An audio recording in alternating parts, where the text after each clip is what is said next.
Deixa eu começar essa mensagem contando uma historinha para você.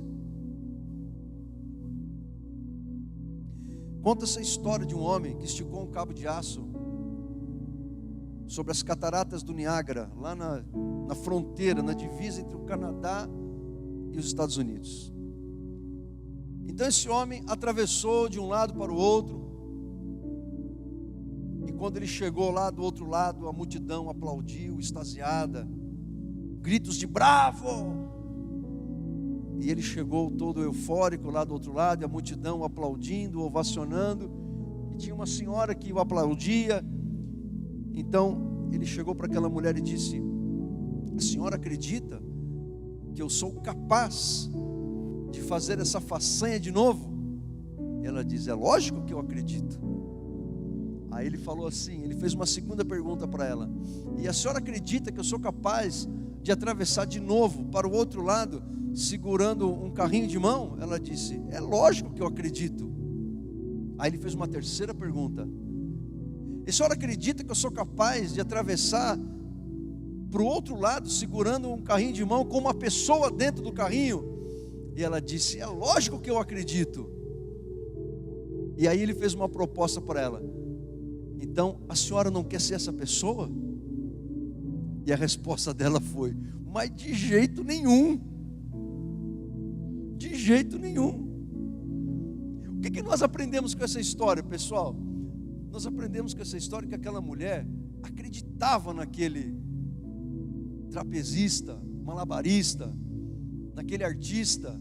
Ela acreditava nele, mas ela não confiava nele.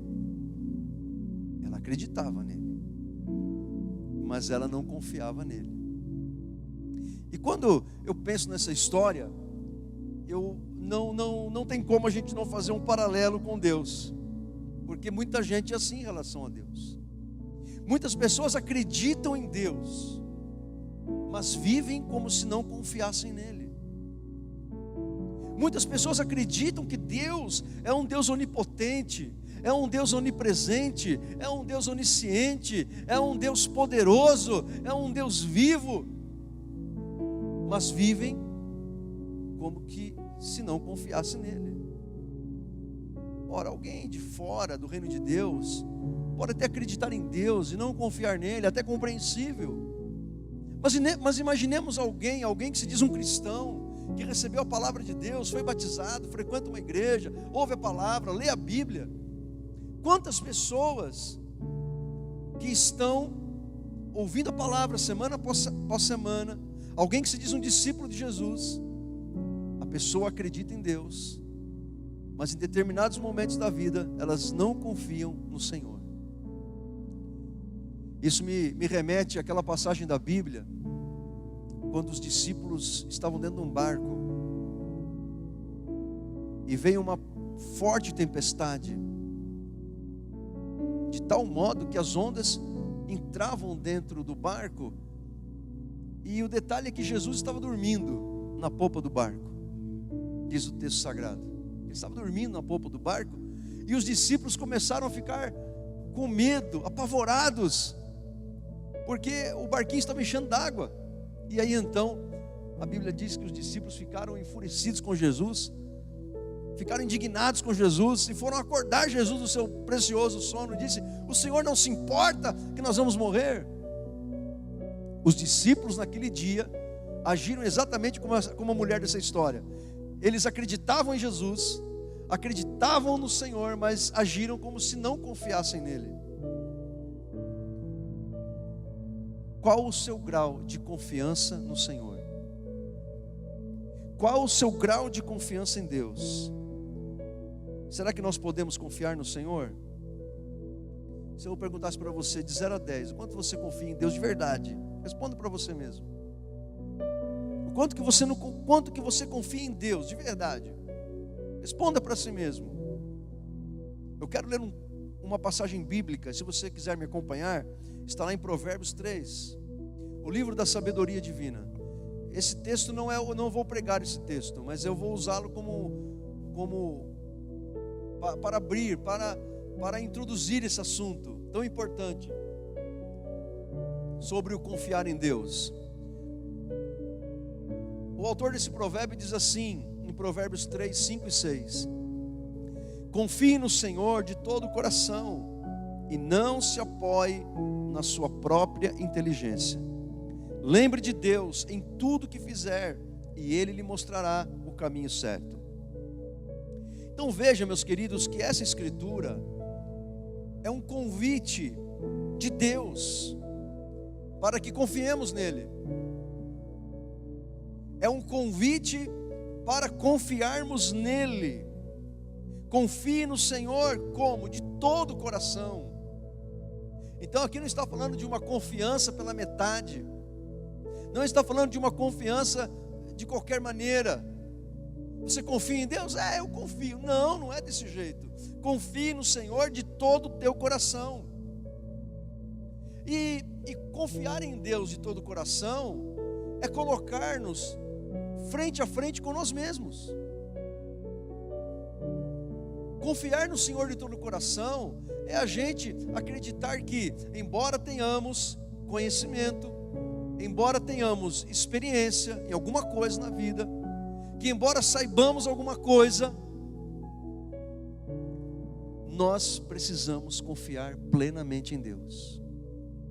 Porque há momentos na vida, gente, vamos falar a verdade, que todo o conhecimento acumulado ao longo da vida, seja no caminhar da vida, na experiência da vida, seja conhecimento que se adquira academicamente, seja nos estudos, seja pela experiência de vida, há momentos na vida que toda experiência adquirida não serve absolutamente para nada. É verdade ou não é? Há momentos na vida, há circunstâncias na vida, que todo conhecimento que temos não serve para absolutamente nada. É por isso que nós precisamos fazer o que diz as Escrituras, confiar no Senhor de todo o coração. E é por isso que esse texto diz: e não se apoie na sua própria inteligência. Eu não estou desprezando o conhecimento que nós adquirimos na escola, na vida, com as experiências. Isso não é desprezível de forma alguma, isso é muito importante. Mas nós não podemos achar que o que sabemos, que as nossas experiências são suficientes para nós vivermos a vida nesse mundo. Nós precisamos confiar plenamente em Deus e saber que o nosso conhecimento ele é limitado, ele pode ser falho, ele pode nos enganar. Lembre de Deus em tudo o que fizer. Lembre de Deus em tudo o que fizer, e Ele vai mostrar para você o caminho certo. O que significa isso? Desde os pequenos projetos aos grandes projetos, devemos colocar nas mãos de Deus. Senhor, dirija o que eu vou fazer, dirija o meu trabalho hoje. Senhor, esteja comigo lá nesse negócio que eu vou fechar. Senhor, esteja comigo, me dirija, me dê sabedoria, me dê graça, me dê paciência. Convidar o Senhor para fazer parte da nossa vida, porque confiamos nele. Lembre de Deus em tudo que você fizer, e Ele vai mostrar para você o caminho certo, o que você deve fazer, como você deve fazer, de que maneira você deve fazer. Um convite de Deus para que confiemos nele mais do que em nós mesmos ou em qualquer outra pessoa. A autoconfiança, ela é muito importante. Ela é muito importante. Você tem que ter autoconfiança, mas não uma autoconfiança que exclua a confiança total em Deus. Se assim a gente viver, o que vai acontecer? O texto ele tem uma promessa aí. Qual que é a promessa de Deus? O resultado será uma vida guiada por Deus, uma vida direcionada por Deus, uma vida abençoada por Deus. Em outras palavras, uma vida bem-sucedida. Quando você confia em Deus de todo o teu coração, você será uma pessoa bem-sucedida. Você tem razões para confiar em Deus. Se eu pedisse para você escrever, olha, escreva aí 3 razões pelas quais você pode confiar em Deus. Quais as 3 razões você colocaria? O que você escreveria? Se eu pedisse para você, escreva aí 5 razões porque você pode confiar em Deus, teria mais dificuldade? E se eu dissesse para você, escreva numa folha de papel 10 razões pelas quais você pode confiar no seu Deus? Você teria 10 razões pelas quais você pode confiar em Deus?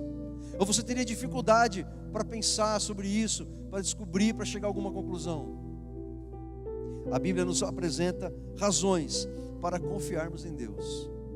E eu quero compartilhar algumas delas com você. Eu quero dizer para você que quando essa mensagem se encerrar, eu não vou dizer aqui para você quantas razões eu vou dizer para você não ficar contando aí. Certo? Poxa, falta 2 ainda, né? Eu quero dizer para você o seguinte, que quando eu terminar essa mensagem, você pode estar certo que há mais uma centena de razões, há milhares de razões para confiarmos em Deus.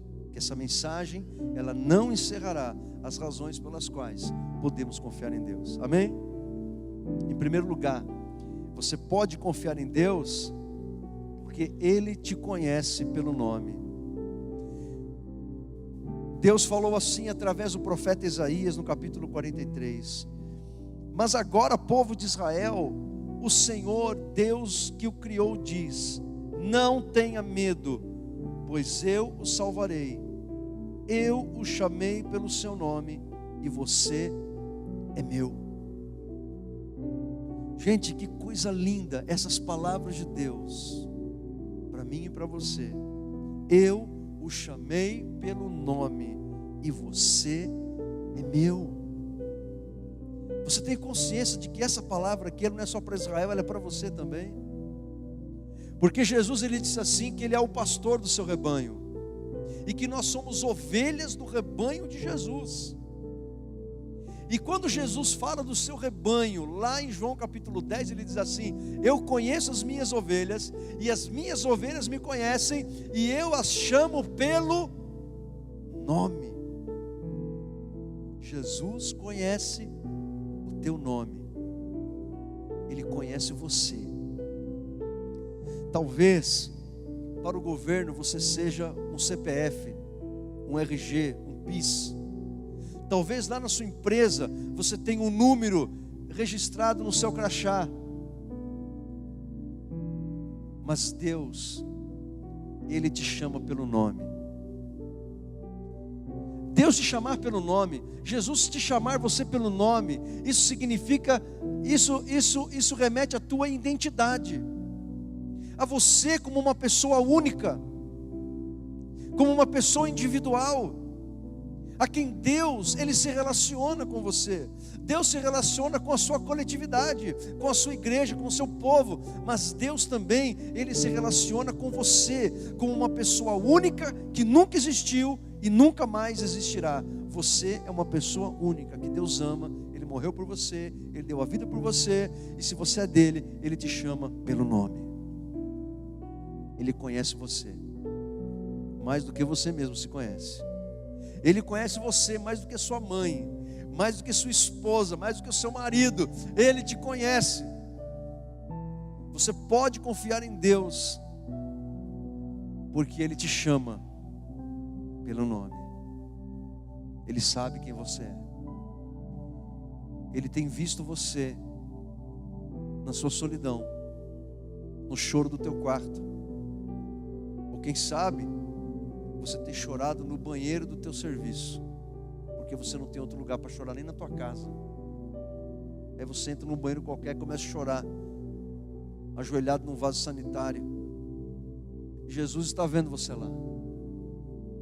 Talvez você não sinta, mas Ele está lá do teu lado, te abraçando e dizendo: você é meu. Você crê nisso? Em segundo lugar, outra razão pela qual você pode confiar em Deus, porque Deus, Ele luta por você. O povo de Israel, quando estava diante do Mar Vermelho, era um momento de tensão, de muita tensão. O povo de Israel havia saído da escravidão do Egito. Eu fico imaginando o pavor, o medo daquelas pessoas, porque na fuga, eles tinham diante deles o Mar Vermelho, atrás o exército mais poderoso daqueles dias, vindo com seus cavalos, com seus carros, com todo o poder bélico que eles tinham, ao redor das montanhas. Eles não tinham para onde ir. E aí Moisés recorre a Deus E uma das coisas que Deus fala para Moisés, lá em Êxodo 14:14, Deus diz assim: vocês não terão de fazer nada, o Senhor lutará por vocês. Há lutas na nossa vida que nós não podemos levar isso aqui a sério. Há lutas na vida que nós temos que ir para a batalha, não é verdade? Há lutas na vida que você não pode ficar em casa, em posição fetal, deprimido, esperando a morte chegar.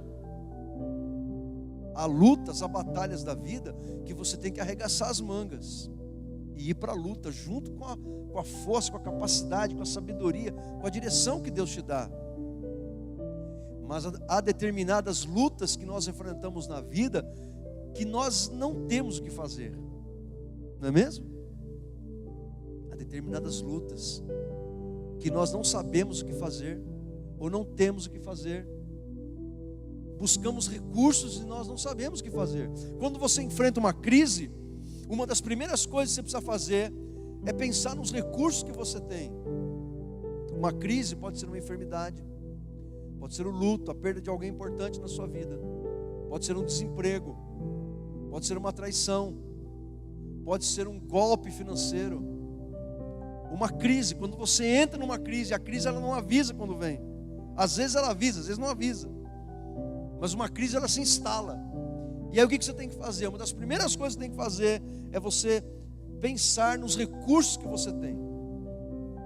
Que recursos que eu tenho? Recursos de pessoas, de amigos, de igreja, recursos financeiros, recursos espirituais, recursos mentais. Quais os recursos que eu tenho para enfrentar essa crise? Acontece que quem está enfrentando a crise muitas vezes não tem equilíbrio emocional, mental, psicológico, até espiritual para pensar nisso. Por isso que ele precisa de alguém que o ajude a pensar na hora da crise.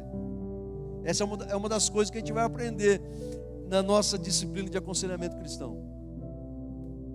Mas o fato é que há situações em que a gente não tem o que fazer.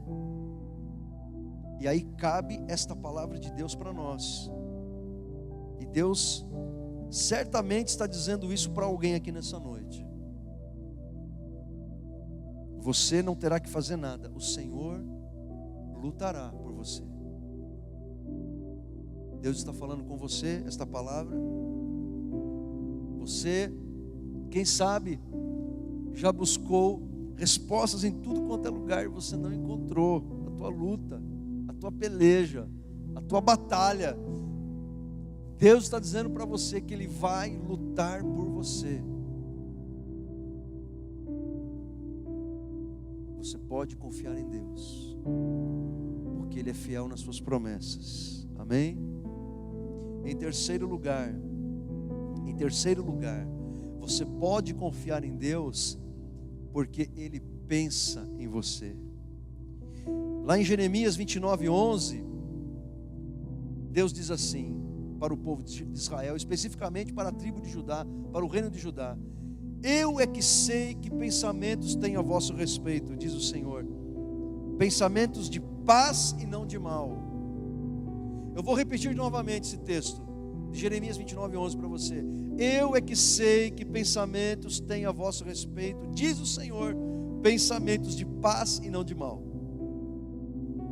Quando nós nos deparamos com essa palavra de Deus para Jeremias, e na verdade para Jeremias entregar para o povo de Judá, e a gente entende o contexto que estava acontecendo, a gente fica pensando como que Deus é um Deus tremendo, é um Deus que se preocupa com a gente, é um Pai amoroso que está atento às nossas dores, às nossas necessidades.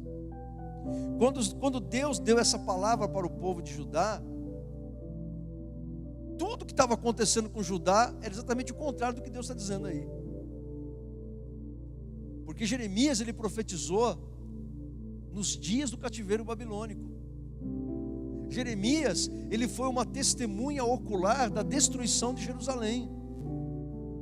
Jeremias viu Nabucodonosor sitiar a cidade de Jerusalém, e depois invadir a cidade de Jerusalém.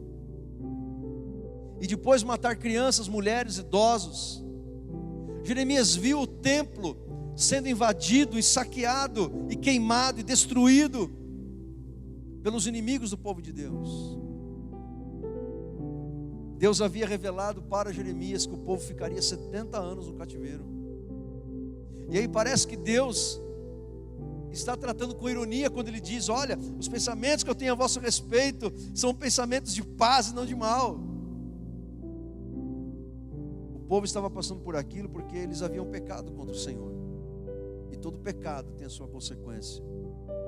Deus estava tratando com o seu povo, Deus estava disciplinando a sua gente. E quando você, daí para frente, você observa a história do povo de Judá, você vai entender como que aquele tratar de Deus surtiu efeito na vida do seu povo. A Bíblia diz que temos um Pai que nos disciplina, diz em Hebreus capítulo 12. Deus, como Pai, Ele nos disciplina, e Ele nos disciplina para o nosso bem. Quando a gente começa a desconsiderar Deus na nossa vida, a Bíblia diz que o Espírito Santo, ele tem ciúmes da gente. Mas ciúmes, não é esses ciúmes aí que nós sentimos pelo marido, pela esposa, pelos filhos, essa coisa doentia, animal, diabólica, que a gente quer possuir a vida da pessoa. Não é esse ciúme. Quando a Bíblia diz, o apóstolo Tiago fala isso, né? Que o Espírito, ele tem ciúme de nós, é porque Deus, Ele zela por aqueles que são dele. Deus, Ele quer ter um lugar especial na nossa vida. E nós somente podemos ser pessoas realizadas, bem-sucedidas e felizes se dermos um lugar especial a Deus, porque nós somos criados com esse propósito. Quando Jesus não é o maior tesouro do nosso coração, nós não estamos vivendo de acordo com os propósitos que Deus estabeleceu para nós, porque Ele é o nosso Criador. Nós não somos resultado do acaso, de uma combinação bioquímica lá há bilhares de anos atrás. Você não veio de uma massa lá orgânica que surgiu de uma reação química elétrica. Você veio de Deus.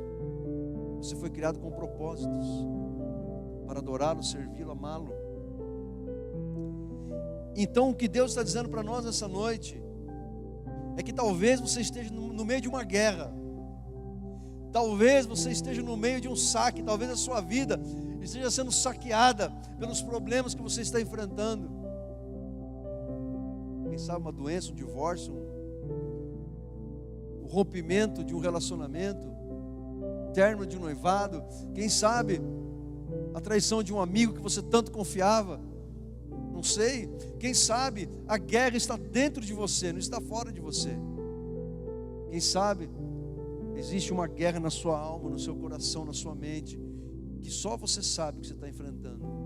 Está havendo um saque na sua vida.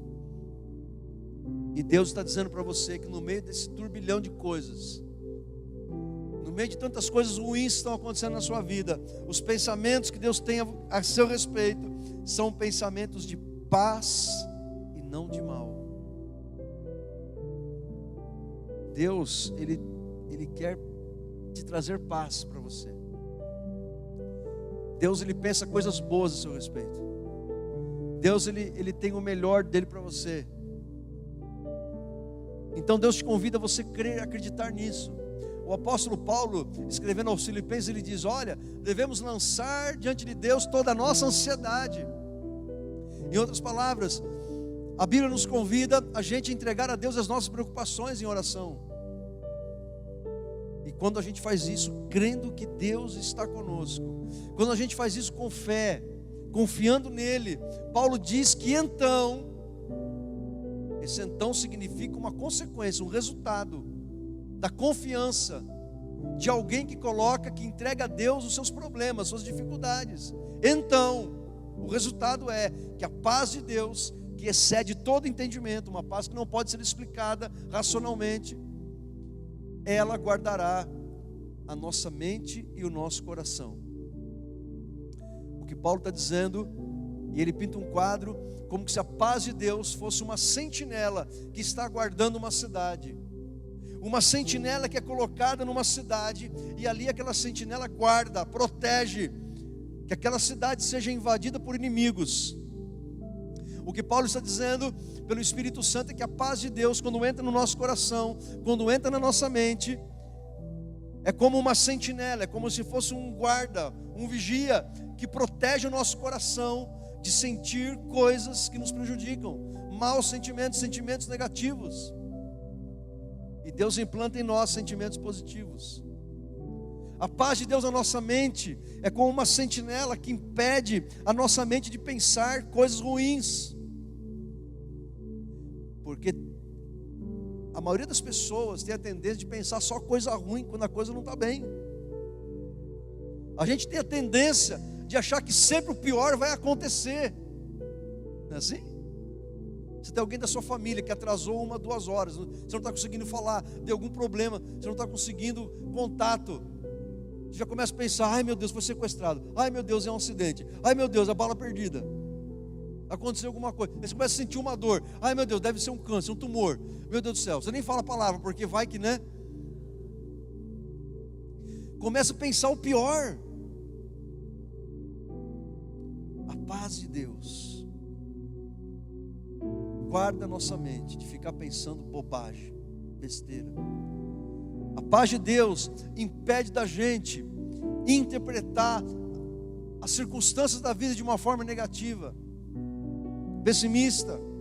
A paz de Deus faz a gente olhar a vida e sentir a vida com os olhos de Deus, com o coração de Deus. Os meus pensamentos a vosso respeito são pensamentos de paz, não de mal. Mais uma razão para confiar em Deus. A mesma passagem, o mesmo versículo 11 de Jeremias 29, só que na linguagem de hoje. Porque na linguagem de hoje está assim traduzido o texto que eu acabei de ler, para falar sobre os pensamentos de Deus a nosso respeito. Na linguagem de hoje está assim traduzido: só eu conheço os planos que tenho para vocês, prosperidade e não desgraça, e um futuro cheio de esperança. Irmãos, eu acho linda essa tradução. Eu vou ler de novo para você. Só eu conheço os planos que tenho para vocês, prosperidade e não desgraça, e um futuro cheio de esperança. Se tem uma coisa que a gente gosta de fazer é plano, não é verdade? Se tem uma coisa que a gente gosta de fazer é plano. E você tem que fazer plano mesmo, irmão, porque se você não faz plano, a sua vida deve ser um caos. Não tem problema nenhum em você fazer plano. Você tem que planejar a sua vida mesmo. Você tem que planejar a sua vida. Como que você imagina estar daqui 1 ano, daqui 2 anos, daqui 3 anos, daqui 5 anos? Você tem que planejar. Você quer fazer uma viagem daqui 1 ano para fora do país? Você tem que planejar. Você quer se formar numa profissão? Você tem que planejar. Olha, isso vai despender de mim tanto de dinheiro, tanto de tempo, tanto de sacrifício. Você tem que planejar. Olha, eu quero me casar. Você tem que planejar. Essa semana eu fiz o curso de noivos com o Samuel e Tainá. Eles estão aí? Samuel e Tainá estão aí? E nós falamos sobre finanças essa semana com eles. E tem uma pergunta que é uma pergunta chave para quem vai casar, sobre finanças. A pergunta que eu fiz para eles foi: juntando o dinheiro dos dois, com o que vocês ganham, essa pergunta eu faço para todos no curso de noivos. Juntando o dinheiro dos dois, que vocês recebem, é capaz, é suficiente para sustentar uma família de 2 pessoas? Vocês já fizeram uma simulação? É óbvio que vocês não sabem ainda quanto vão gastar de mercado, água, luz, telefone, roupa, farmácia. Não dá para saber, mas vocês imaginam, já fizeram assim uma simulação? Já botaram no papel? Já fizeram isso? Isso se chama, gente, planejamento. Planejamento. Então não há problema nenhum, você tem que planejar a sua vida, certo? Agora, você tem que saber que a palavra de Deus diz que o homem faz planos, mas a resposta última vem do Senhor. Não tem problema nenhum você planejar, planeje mesmo. Eu falo isso porque a minha personalidade é de uma pessoa planejadora. E eu sei que tem gente que não é nada planejadora, não planeja nada, vai administrando o caos, né? É assim que ela funciona. Seja você um planejador ou não, eu quero dizer uma coisa para você, que os planos de Deus são melhores do que os nossos, sempre.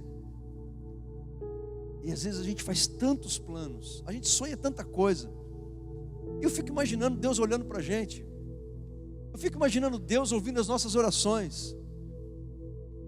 Eu não sei se Deus dá risada de algumas orações, mas eu, se estivesse no lugar de Deus, eu daria risada de muitas orações. Se eu fosse Deus, eu acho que eu rolaria no céu de tanto dar risada de algumas orações. Eu me contorceria de tanto dar risada de algumas orações que os crentes fazem a Deus. Talvez eu, no lugar de Deus, choraria com alguns pedidos que são feitos a Ele, porque alguns pedidos não podem ser atendidos. Por quê? Os desígnios de Deus são inescrutáveis a nós humanos. Paulo pediu por 3 vezes para que Deus tirasse uma enfermidade dele. 2 Coríntios capítulo 12. E por 3 vezes Jesus respondeu não. Mas por que não, Deus? E o plano de Deus na vida de Paulo naquela circunstância era: porque a minha graça te basta, Paulo. Eu quero que você aprenda que a minha graça deve ser suficiente na sua vida. Eu não estou dizendo que Deus aqui vai dizer não para todo mundo que está pedindo coisa aqui para Deus. Não estou dizendo, tá? Eu estou dizendo uma experiência que Paulo contou e está escrito lá na Bíblia. E o que eu estou dizendo é que nós podemos confiar em Deus. E na verdade não é o que eu estou dizendo, quem está dizendo é o próprio Deus, porque o esboço é do pregador, o sermão é do pregador, mas a mensagem é de Deus. E o que Deus está nos dizendo aqui é que os planos de Deus para nós são sempre melhores do que os nossos planos. Às vezes a gente não entende muito bem os planos de Deus. Às vezes a gente não entende porque a gente quer ir por um caminho e Deus está nos levando por outro. O mesmo Paulo lá em Atos, a Bíblia diz que na sua segunda viagem missionária, Paulo ele fez um planejamento. Olha, nós vamos para a Ásia. E foi. Caminhou, começou a caminhada para ele, direção ao Oriente, ao leste.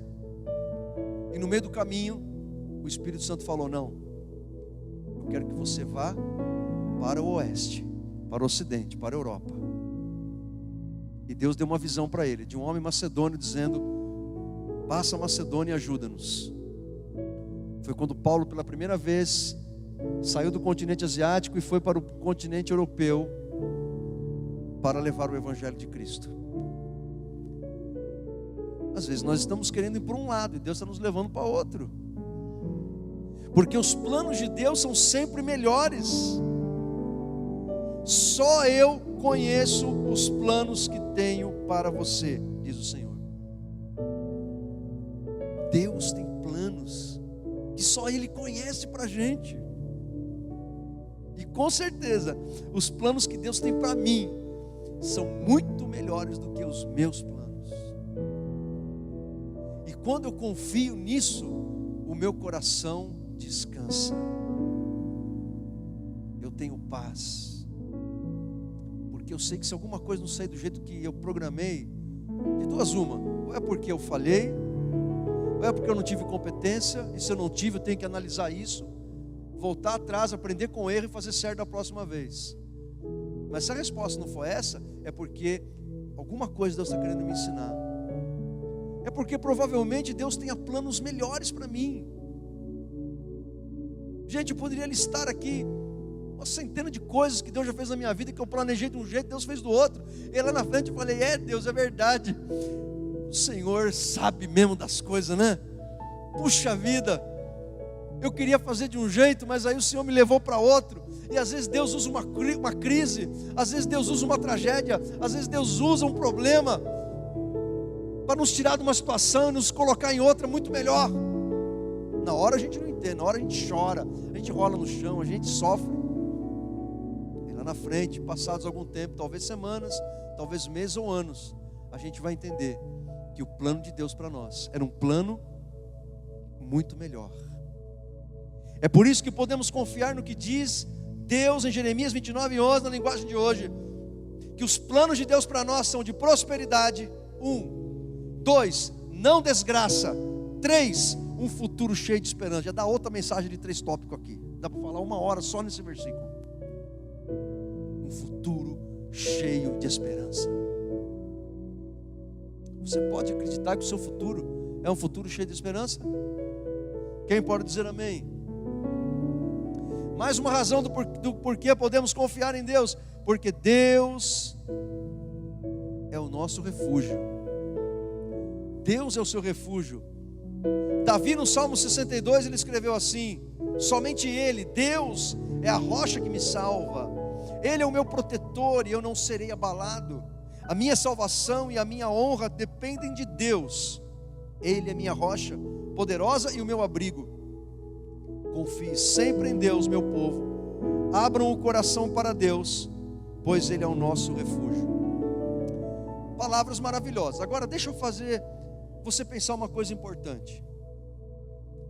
Hoje em dia, com o advento das redes sociais e da internet, todo mundo quer falar alguma coisa, não é verdade? Todo mundo tem alguma coisa a dizer. Todo mundo tem uma opinião para dar. Todo mundo tem um vídeo. Todo mundo tem um blog. Todo mundo tem YouTube. Eu também tenho os meus. Está lá. Não é verdade? E aí você vê uma frase que a pessoa colocou, um pensamento. Você fala, nossa, que frase linda, maravilhosa. A questão é o seguinte: se aquela frase tem a ver com a vida da pessoa. A questão é a seguinte: se aquela pessoa sabe o que está falando. Se aquela frase, ou aquele pensamento, ou aquela mensagem tem a ver com o contexto da vida da pessoa, se ela sabe o que está falando. Porque de repente a pessoa copiou de uma coisa, ou está falando de uma coisa que ela não vive, que ela não tem, que ela não sabe, que ela não conhece. Então você tem que ficar esperto com o que você ouve. Você fala, vou seguir essa pessoa. Mas quem que é essa pessoa? Ela tem experiência, ela tem uma história, ela já passou por aquilo, ela sabe o que está dizendo. Por que eu estou dizendo isso? Porque quem escreveu essas palavras tão lindas e maravilhosas sobre Deus ser o nosso refúgio foi Davi. Davi era um homem que podia dizer o que ele escreveu no Salmo 62. Vamos parar para pensar que era Davi? Davi era um guerreiro. Davi, ele venceu gigantes. Davi, quando ele ia para a batalha, ele ia para vencer.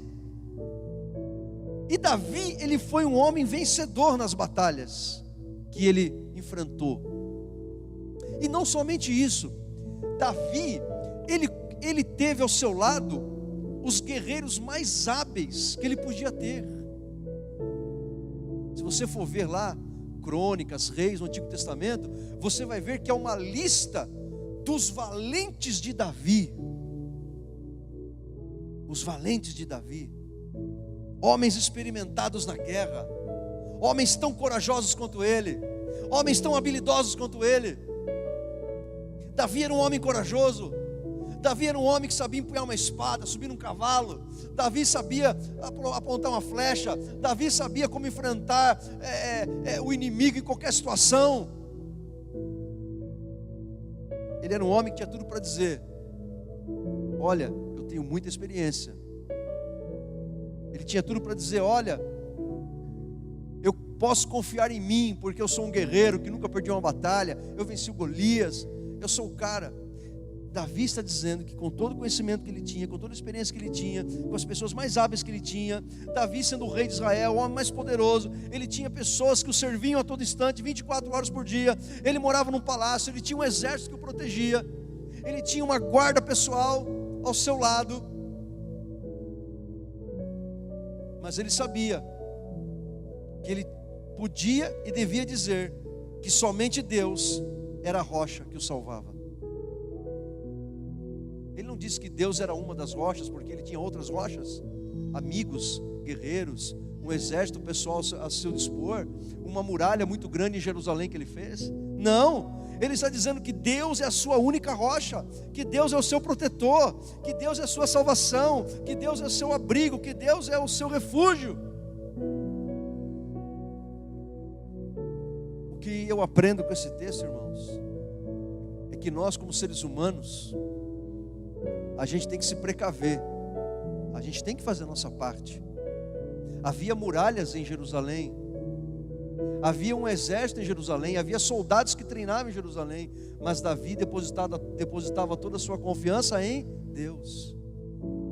Você deve ter um seguro de vida, você deve ter um seguro do seu carro, a sua casa deve ter grades. Você sai no centro de Suzano, você não pode deixar o seu carro com a chave no contato, você tem que fechar o carro. E dependendo se a rua for uma rua deserta, você tem que pensar muito bem antes de sair do carro, você tem que tomar todo cuidado. No mundo que a gente vive, mas você tem que saber que a sua rocha não é o seu seguro de vida, que a sua rocha não é o alarme que vai soar quando o ladrão entrar, que a sua rocha não são as grades que você coloca na sua casa, que a sua rocha não é aquele guardinha que fica rondando o seu bairro, tocando aquela buzina, aquele apito, dizendo para o ladrão onde ele está. Que a sua rocha é o Senhor Todo-Poderoso. Amém ou não amém? Você pode dizer para Deus: Deus, o Senhor é o meu refúgio, o Senhor é a minha rocha onde eu me abrigo, eu me escondo debaixo das tuas asas, Senhor, porque ali eu me encontro seguro e em paz. O Senhor é o teu refúgio, irmão. Quando uma tempestade está se abatendo dentro do teu coração, ao redor da tua vida, Ele é o teu refúgio. E em último lugar, e como eu disse, último lugar, não que estou encerrando aqui as razões pelas quais podemos confiar em Deus, ou devemos confiar em Deus, porque não dá mais tempo para falar de outras razões. Então falarei de apenas mais uma. De acordo com Jesus, com sua promessa, e cremos na promessa dele, você pode confiar em Deus, porque Ele está sempre com você. Jesus prometeu em Mateus 28:20: eis que estou convosco todos os dias, até a consumação dos séculos. Eu estou com você todos os dias, todos os dias, todos os dias. Eu estou com você todos os dias. Todos os dias. Você está entendendo? Todos os dias. O que são todos os dias, gente? Sol, chuva, frio, calor, bonança, tempestade, coisa boa, coisa ruim, saúde, doença, emprego, desemprego, fidelidade, infidelidade, amor, desamor, numa traição, no abandono, numa dor. Jesus está com você todos os dias. Quando você recebe um diagnóstico no consultório médico desagradável, que faz o chão sumir debaixo de você, Jesus está com você ali.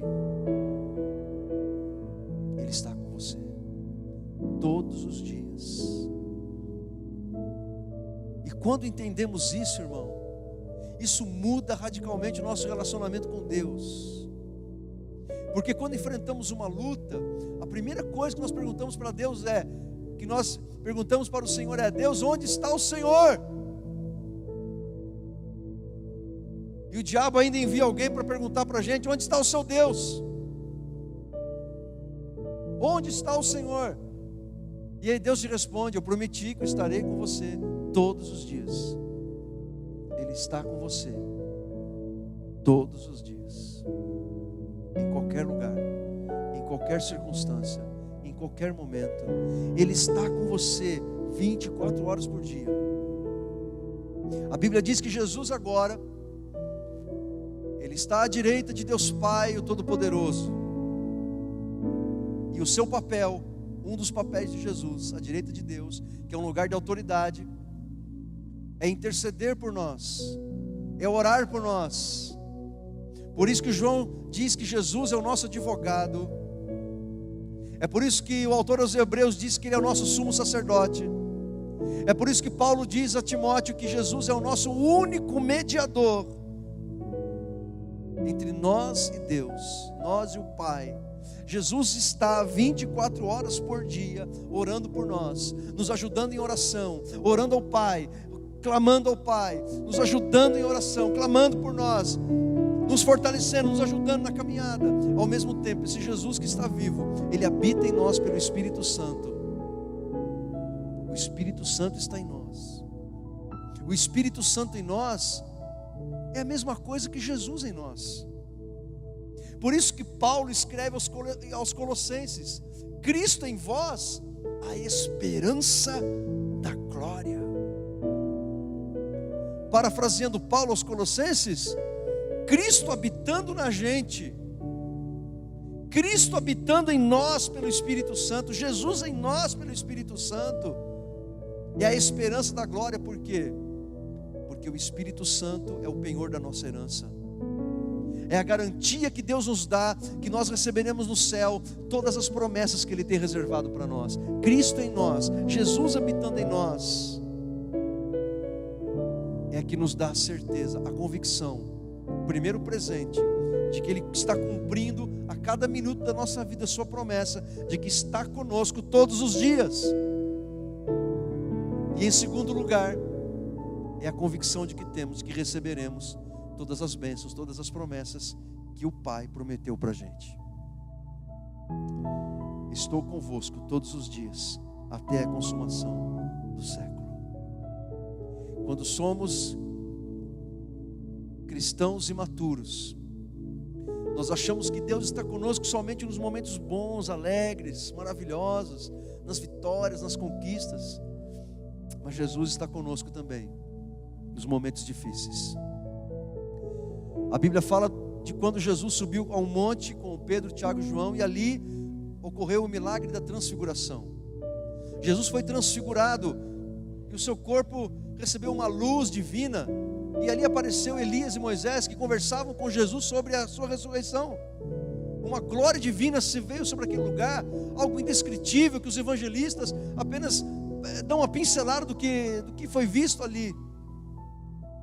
E ali havia uma glória tão grande que Pedro teve uma ideia: Senhor, vamos fazer uma tenda para cada um de vocês, uma para o Senhor, uma para Moisés e outra para Elias. Vamos ficar por aqui, não vamos descer, vamos morar aqui nesse monte, porque a coisa que está muito boa, está maravilhosa. Mas aí toda aquela visão se foi, e aquilo tinha um propósito, porque o Elias era um representante dos profetas do Antigo Testamento, o Moisés era um representante da antiga aliança, e a voz do Pai veio e disse: esse é meu filho amado em que me comprazo. Em outras palavras, Deus estava dizendo: a antiga aliança é passada com seus profetas, a antiga aliança é passada com a lei, agora vocês têm que dar ouvidos a Cristo, meu filho, a Ele vocês devem ouvir. Estou instaurando uma nova aliança no sangue do meu filho Jesus. É isso que Deus tinha, o propósito de Deus com aquela visão. E aí Jesus disse assim: olha, Pedro, você não sabe o que está dizendo, vamos descer, vamos descer. E quando eles desceram o monte, havia lá uma bagunça, uma balbúrdia, as pessoas ali totalmente desconcertadas, confusas, porque os discípulos foram expulsar o demônio de um menino lá e não conseguiram. Havia uma confusão generalizada, e aí Jesus chega lá e coloca a coisa em ordem. Porque a nossa vida com Deus é assim. Às vezes a gente está lá no monte da transfiguração, como num culto. Esse culto é como a gente está no monte da transfiguração. Aqui a gente está vendo a glória, a nuvem, a voz de Deus, uma atmosfera de glória, de fé. Saímos daqui pisando nas nuvens e ao mesmo tempo firmes no chão, sabendo que Deus está conosco. Mas aí vamos dormir, aí acordamos pela manhã e descobrimos que é uma segunda-feira, que nós vamos ter que acordar cedo, pegar o trem, pegar o ônibus. E sabe-se lá o que acontece com você, moço, dentro daquele trem. Você vai ter que bater cartão, você vai ter que enfrentar cliente, chefe. Você vai ter que chegar à noite em casa, fazer janta, limpar a casa, varrer quintal, lavar roupa, cuidar do filho doente, ajudar o filho na escola. E aí na segunda-feira à noite, não precisa nem chegar na sexta, você vai dizer: Senhor, onde está aquela glória? Cadê a voz, Senhor? A voz? Cadê, Senhor? Cadê, Senhor? Aquela atmosfera. Eu vou ligar para Batata, começa a cantar aí. Eu vou ligar para o pastor, prega aí de novo aquela mensagem. E no meio de toda aquela confusão, você não se deu conta, mas quando você acordou, pegou o trem, Jesus estava lá com você. No meio de uma negociação, no meio de uma confusão, no meio do trabalho, no meio de uma discussão, Jesus estava lá com você. Na volta do trem, dentro do ônibus, ou no engarrafamento na marginal, você não se deu conta, mas Jesus estava com você lá. Quando você chegou em casa e encontrou seu filho com febre, o marido querendo janta, ou quem sabe sexo, e você com dor de cabeça, Jesus está lá com você. Até nessa hora, pastor? Até nessa hora. A todo instante, a todo momento, em todo lugar. Eis que estou com você todos os dias. Todos os dias. Todos os dias. Amém? Por isso, neste momento, Deus convida você a confiar nele. Provérbios 3. Termino com o texto que comecei. Confie no Senhor de todo o teu coração e não se apoie na sua própria inteligência. Lembre de Deus em tudo que fizer e Ele lhe mostrará o caminho certo. Convido você a fechar os teus olhos e abrir o teu coração. Nós vamos falar com Deus.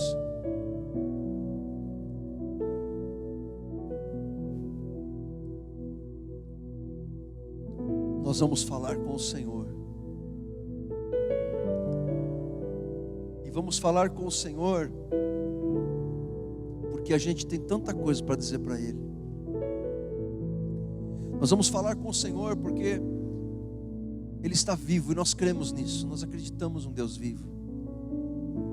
Muitas pessoas estão falando com deuses mortos, com deuses feitos pelas mãos humanas. E aqueles deuses não podem fazer nada por essas pessoas. Eles não podem ouvir, eles não podem ver, eles não podem agir, eles não podem fazer nada.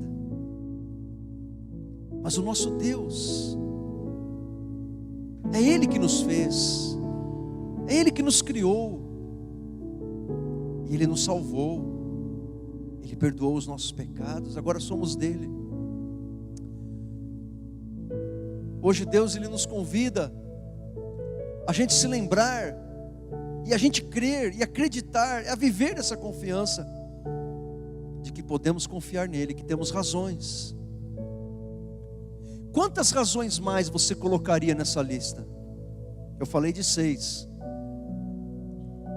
Quais razões mais você colocaria nessa lista? Está aí uma coisa para você fazer quando chegar em casa. Está aí uma coisa para você fazer, em oração, em meditação, pensando nas coisas maravilhosas que Deus já fez na sua vida. Por quais razões mais você pode confiar no seu Deus? Senhor meu Deus e meu amado Pai, ah meu Deus, obrigado porque podemos confiar em Ti. Nós somos tão pequenos diante da Tua glória, Senhor. Às vezes achamos que somos tão grandes, às vezes achamos que somos tão grandes, às vezes achamos, Senhor, que sabemos muita coisa, mas a grande verdade é que diante de Ti somos tão pequenos, tão insignificantes, e ainda assim o Senhor nos ama. O Senhor tem pensamentos de paz, o Senhor tem pensamentos de prosperidade, o Senhor tem pensamentos de um futuro cheio de esperança para a gente. O Senhor está conosco todos os dias, por isso podemos confiar em Ti. Eu quero convidar você a ficar em pé nesse momento.